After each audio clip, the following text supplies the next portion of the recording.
Hello everybody, welcome back to Boiled Food with Gord. I'm Gord. So today we're reviewing what's quite possibly the most important boiled food on the planet. The one that I have neglected to review yet. So I'm going to go ahead and review the most important boiled food in the world. Coffee. Coffee is by far the most important boiled food in the world. So since we're talking about coffee, I'm going to go ahead and do a review on my espresso machine. I've been using this machine for about 3 years, so I have lots of practice using it, abusing it, breaking it, tearing it up. As you can see, this is the original portafilter that comes with it.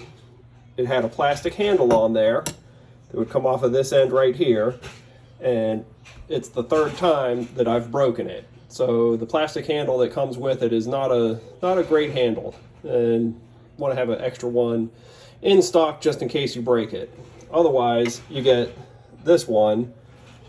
It's a bottomless filter, and the advantage of that, you get a better crema on your espresso. The flavor is better, in my opinion, and it also teaches you how to do the tamping and grind to make sure everything is correct when you're doing your espresso.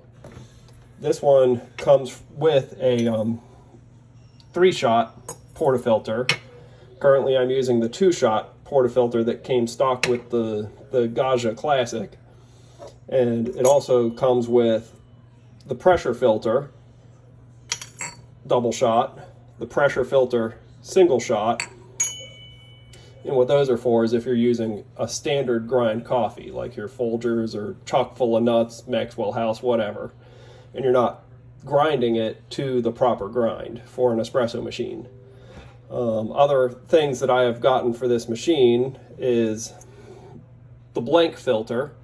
And what that's for is for cleaning the 3-way valve that's in there, make sure that it doesn't clog up. Because if it clogs up while you're brewing an espresso, it can damage the machine, and then you're replacing your espresso machine. The other upgrades that I've done on the machine is it comes with a aluminum and stainless steel portafilter where the water shower cap comes through up inside the machine, and it had a rubber gasket on there.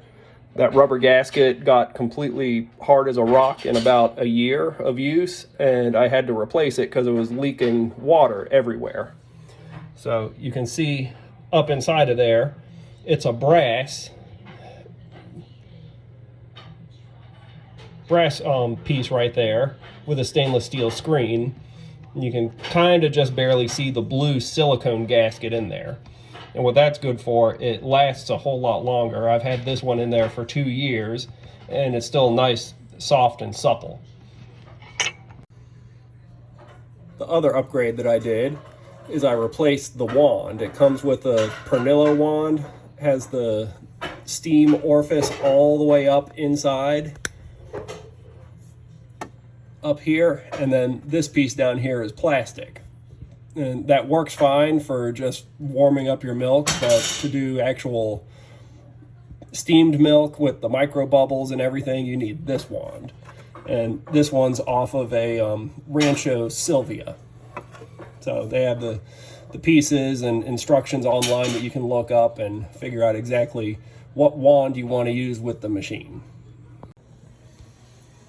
Currently I'm using the Brooklyn coffee. It's 5-pound bag. I think it cost me $30 on Amazon, so not super expensive, but it's super oily. So on my grinder, which is another thing that you need for doing real espresso and good espresso, you need a very good grinder.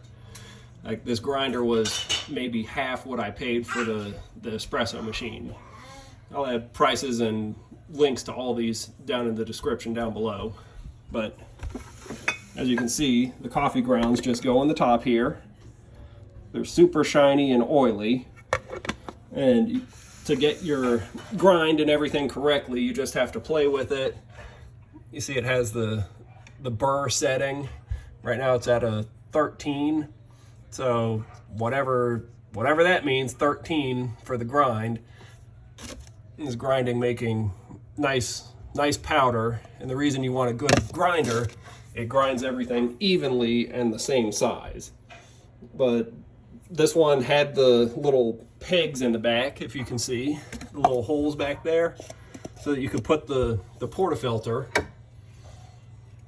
on those pegs, so it would drop the espresso grinds directly into there, so you didn't have to measure it and everything like that. I was running into problems getting an even grind and even espresso out of the bottomless filter, which is why I said it's a good training aid.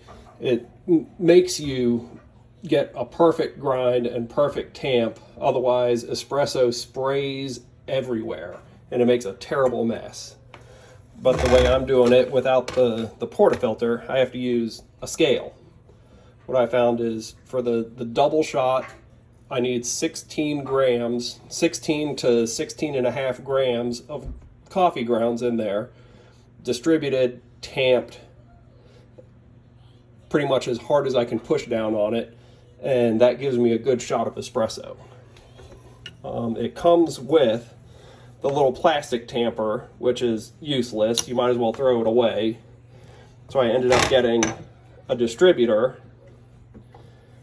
You put that down inside of there once the grounds are in, spin it around, and it distributes the grounds evenly.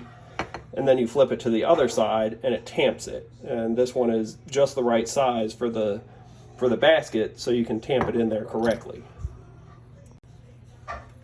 The other piece that I got there for it is the ring. And this is something that I don't know that people use out in the actual espresso barista places like Starbucks, but it works for me. So I just set the ring on there, put the portafilter on my scale, take my grounds and dump them in there. Just a little bit of grounds there, but you have a better chance of getting all the grounds inside the portafilter and not spill them everywhere with that little ring on there. So it helps me. I don't know if it'll help you, but it helps me. All right, so we got some fresh grounds. Let's make some coffee. Tap the extra down in there. Let's see, I got my scale. I want 16 grams.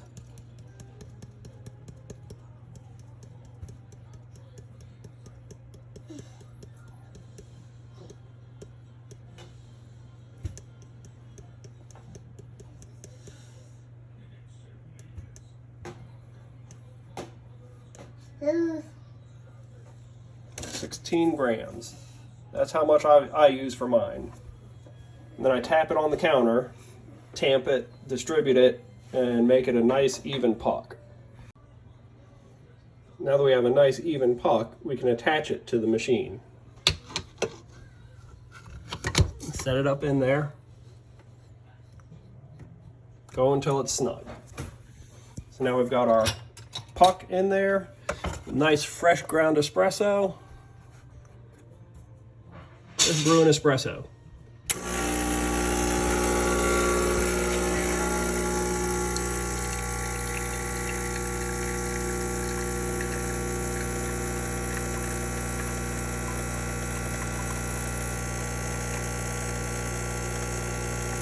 That's another advantage of the bottomless portafilter. You can see the espresso coming out there and how beautiful, nice tan color it is. Wonderful.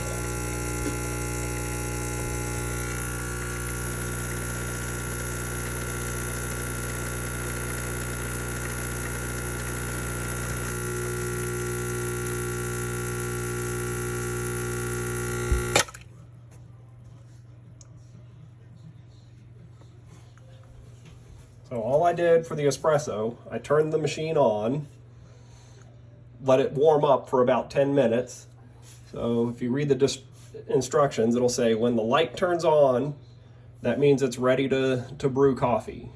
But from experience, if you turn it on, give it about a minute and a half, that light will turn on saying the boiler's at temperature.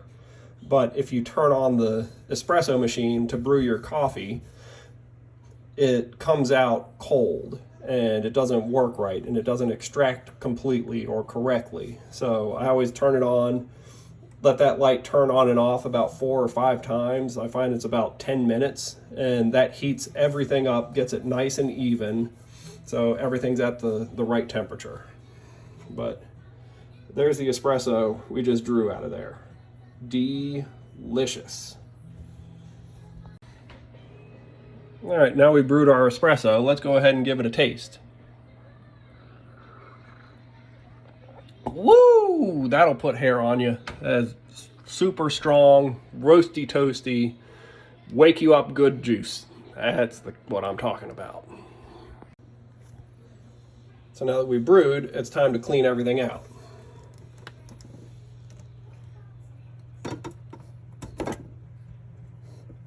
Just grab your handle.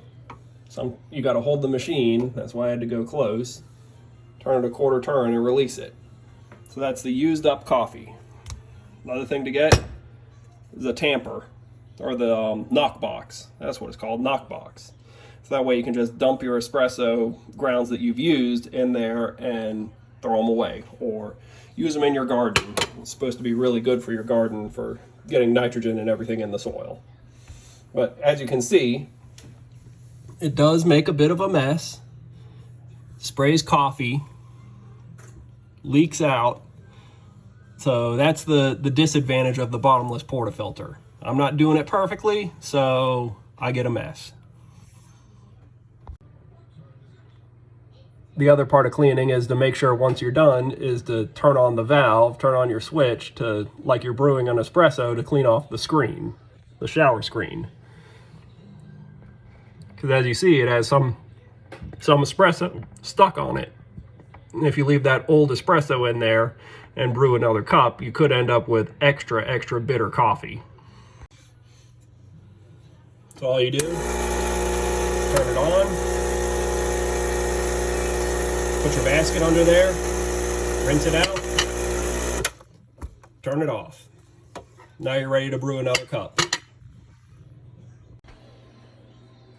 So as far as espresso and everything like that, I think it's the best way to drink coffee. You get little 2-3 ounce pour, and it's super delicious, strong, and wakes you up. You don't have to fill up with a whole bunch of liquid. But things that people talk about with espresso and doing it is having fresh beans and not leaving them in the grinder, only grind what you need. But that top on my grinder, it lasts me about 3 days. So having beans out for 3 days, I don't think is really going to hurt it. And as far as what types of beans, you can use any coffee beans that you want.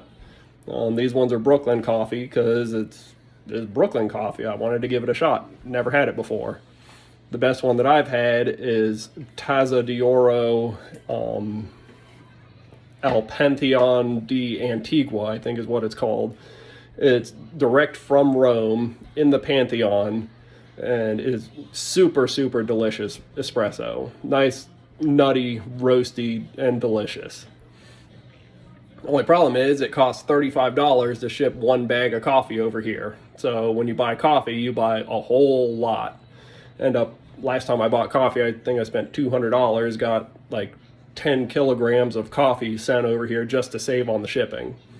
But it's definitely worth it. Get good beans, you end up with good coffee.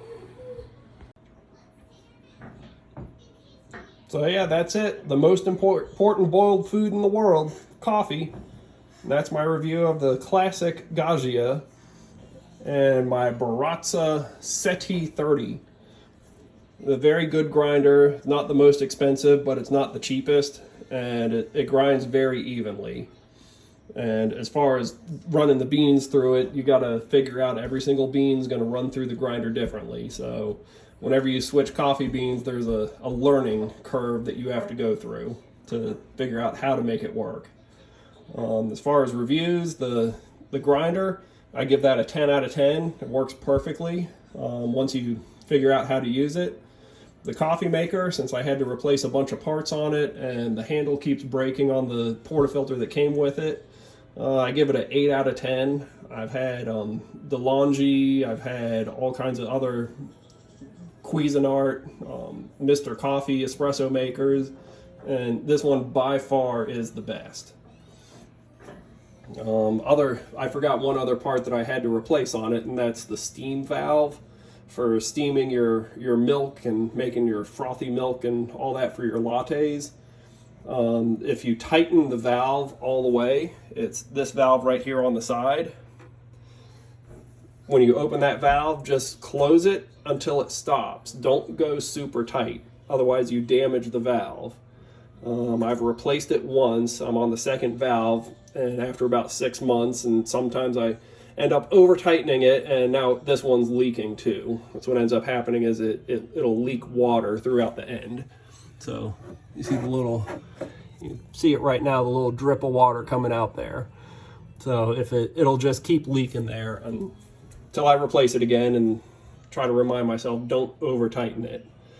You can see the water bucket in the back there, and to fill that,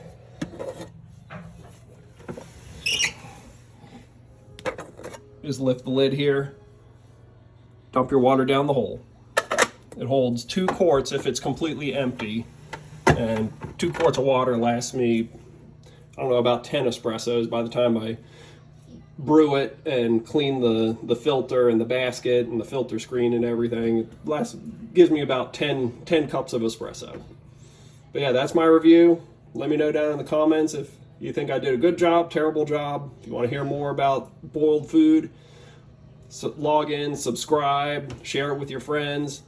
Let's get this thing going. Boiled food is good.